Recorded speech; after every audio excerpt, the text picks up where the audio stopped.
জাইমা রহমান বাবা তারেক রহমানের সাথেই দেশ ছেড়েছিলেন। বাংলার মাটি আর মানুষের স্পর্শ পাননি 17 বছর। এত বছর পর প্রথমবার দেশের মানুষের মুখোমুখি হলেন জাইমা রহমান। দাদির মতোই চুলের ভাঁজ নিয়ে হাজির হলেন তিনি। রাজনৈতিক পরিবার থেকে উঠে আসা জাইমা অনেকটাই আত্মবিশ্বাসী।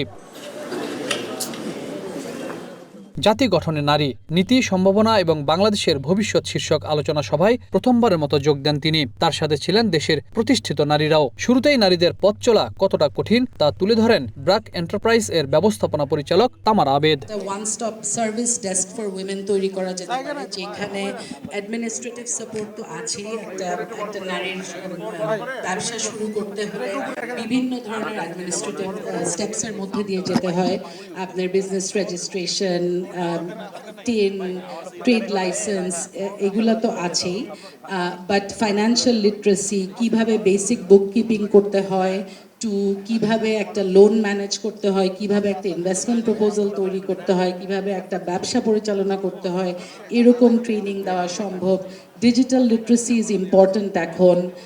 Smartphone use, mobile phone use, তারপরে ই কমার্সে সে কীভাবে নিজেকে সম্পৃক্ত করবে with e commerce, with social commerce, with online marketing, এরকম নানান স্কিলস তাকে দেওয়া যেতে পারে ডিজিটাল লিটারেসি। নারী সমাজের কর্মীরা বলেন, দেশের অর্থনীতিতে নারীদের গুরুত্ব থাকলেও জাতীয় পর্যায়ে তারা অবহেলিত থাকেন। শুধু পলিসি থাকলে হবে না, তা বাস্তবায়নে কাজ করতে হবে। নারীদের নিজেদেরকে স্বাবলম্বী হতে হলে নিজেদেরই সিদ্ধান্ত নিতে হবে।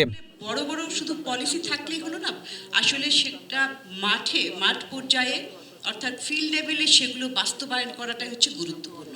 সেটার জন্য যেটা দরকার, এখানে সরকারের নারী এবং শিশু মন্ত্রণালয় সেটা একটা রয়েছে, কিন্তু তার বাইরেও যে সমস্ত নারী উদ্যোক্তাদের চেম্বার রয়েছে, অ্যাসোসিয়েশন রয়েছে, তারা কাজ করছেন, কিন্তু সেই কাজটা আরও যেটা বললাম ঢাকার বাইরে যেতে হবে, সেটা একটা গুরুত্বপূর্ণ। আমরা স্কুল থেকে ঝরে যাচ্ছে মেয়েরা, ইউনিভার্সিটিতে, তারপরে কলেজে এসে আরেকবার ঝরছে, তারপরে আবার ইউনিভার্সিটি থেকে এসে তারা বাপ মা মনে করছে যে তাদেরকে বিয়ে দিলেই শেষ হয়ে যাবে। এটা একটা দায়িত্ব। আর মেয়েদেরকে ভাবতে হবে যে I must have the independence, economic independence, so that I can decide for myself. পরে জাইমা রহমান বলেন, আজকের দিনটি তার কাছে ভিন্ন এক আবেগ ও অনুভূতির। নারীদের শিক্ষার অগ্রগতির বিষয় তুলে ধরে দাদি বেগম খালেদা জিয়াকে স্মরণ করেন। বলেন, শুধু বাংলাদেশের নয়, তার দাদির শিক্ষানীতি ছিল অন্য দেশের জন্য অনুকরণীয়। তবু আমি বিশ্বাস করি, নিজের ছোট্ট জায়গা থেকেও সমাজের জন্য, দেশের জন্য কিছু করার আন্তরিকতা আমাদের সবার মধ্যে থাকা উচিত। আজ আমি এসেছি শুধু শুনতে, শিখতে এবং একসাথে কাজ করার মনোভাব নিয়ে এগিয়ে যেতে। আমি যদি একটু সময় নিয়ে অ্যাকচুয়ালি একটা ঘটনা মনে এসেছে দাদুর ব্যাপারে। এটা বলতে বলতে, দাদু যখন আমাদের সাথে লন্ডনে ছিলেন গত বছর প্রথমের দিকে, উনি যখন এসেছিলেন তখন হাসপাতালে ছিলেন কিছু চিকিৎসার জন্য। ওখানে বিভিন্ন দেশ থেকে নার্স ছিল, ডাক্তার ছিলেন, এবং একটি নার্স ছিলেন নাইজেরিয়া ওয়েস্ট আফ্রিকাতে।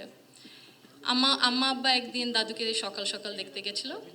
তো নার্স তারপরে বলেছে যে, ও আমি তো আপনার মাকে চিনেছি। আম্মু আব্বু বললো, কিভাবে? আপনার মাই প্রথম ইলেক্টেড প্রাইম মিনিস্টার বাংলাদেশের না? আম্মু আব্বু তো অবাক, হ্যাঁ আপনি কিভাবে জানেন?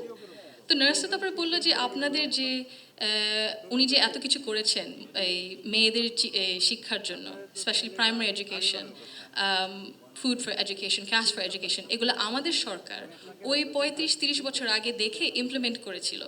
আর ওই কারণে লক্ষ লক্ষ মেয়েরা গ্রাম অঞ্চলে, ওদের দেশে গ্রাম অঞ্চলে বিভিন্ন জায়গা সদরে এখনও শিক্ষা পাচ্ছে, অন্তত প্রাইমারি এডুকেশন লেভেলে। সো ভাবলাম একটু শেয়ার যদি করি, এখানেই করবো আপনাদের সাথে। জাইমা রহমান বলেন, দেশে অনেক পলিসি আছে, তবে তা সঠিকভাবে বাস্তবায়ন হয় না। নারীদের রাতেও চলাচল নিশ্চিত করতে হবে। নারীদের নিরাপত্তা নিশ্চিত করতে পারলে তারা কাজে বেশি সময় দিতে পারবেন, যা নারীর পরিবারে আয় বাড়াতে সাহায্য করবে। লিগ্যাল প্রোটেকশনস আমাদের it comes from a more sort of administrative matter, I think. আমাদের অনেক আইন আছে, কিন্তু again silos এর মতো, if they act as silos and not an integrated framework into how to protect women from harassment, from difficulties, from violence, তাহলে সেটা হবে না। তো সাইলোস না করে হয়তো বা পুরো জিনিসটা আমরা যদি বিছিয়ে দেই, তারপরে দেখি হাউ দিস ওয়ার্ক, সিস্টেম ভাবে তাহলে ভালো হবে, কিন্তু মেইন জিনিসটা হচ্ছে নারীদেরকে ইনক্লুড করতে in this decision making, in this understanding of how this ecosystem works. এইটা যদি প্রথম থেকে না শুরু করা হয় তাহলে ওই দৃষ্টিটা থাকবে না যে how does this actually affect us day to day. প্রশ্ন উত্তর পর্বে জাইমা রহমান বলেন, যে কোনো দুর্যোগে নারীরাই সবচেয়ে বেশি ঝুঁকিতে থাকে, কিন্তু জলবায়ু পরিবর্তন কিংবা দুর্যোগের ক্ষেত্রে নীতি নির্ধারণী পর্যায়ে নারীদের কোনো মতামত নেওয়া হয় না। নারীদের যখন হয়তো বা বন্যা হয়, সাইক্লোন হয়, সবচেয়ে বেশি ডিসপ্লেসমেন্ট নারীদেরই হয়। তারপরে আবার ডিসপ্লেসমেন্ট থেকে ফেরত আসা ওরকমভাবে নারীদেরকে এটা আরও বেশিভাবে এফেক্ট করে। তারপরে ওনারা আরও এক্সপোজ থাকে to trafficking, to exploitation, to informal labour. তো আর আপনি যেটা বললেন যে স্যালারিটি ওনাদের এই যে এফেক্ট করে, অনেক বিশাল বড় একটা ব্যাপার। তো এই দিক থেকে অনেক ইন্ডিজিনাস কমিউনিটিজ আছে, বহু বছর ধরে, বহু যুগ ধরে ওনারা করে এসেছেন কাজ এই ক্লাইমেট চেঞ্জের দিক দিয়ে কীভাবে অ্যাডাপ্টেবল হতে।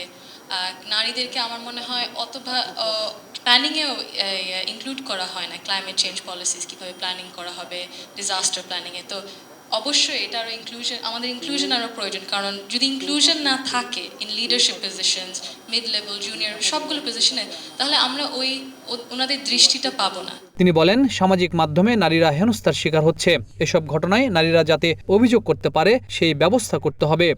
In terms of cyberbullying, yes, as I mentioned, in Bangladesh, around 78.8% of women face harassment of some sort online. They have faced, especially from Facebook. So this is a lived reality.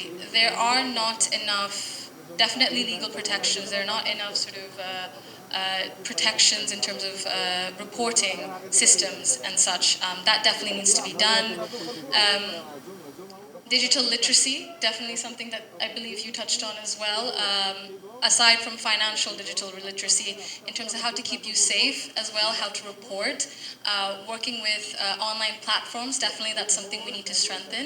Maybe that's something Kosudata can touch on as well. A lot of things need to be done. Again, keeping in mind that the world is not just for men to succeed, it's for women. So we have to put ourselves forward. So নারীদের এই সমস্যাগুলো সমাধানে সবাইকে নিয়ে পরিকল্পনা গ্রহণের আহ্বান জানান তিনি। in terms of protection, digital literacy skills, and in terms of self-defense as well. Habib Rahman, one news, Dhaka. Aspect of confidence, যদি আমরা confident feel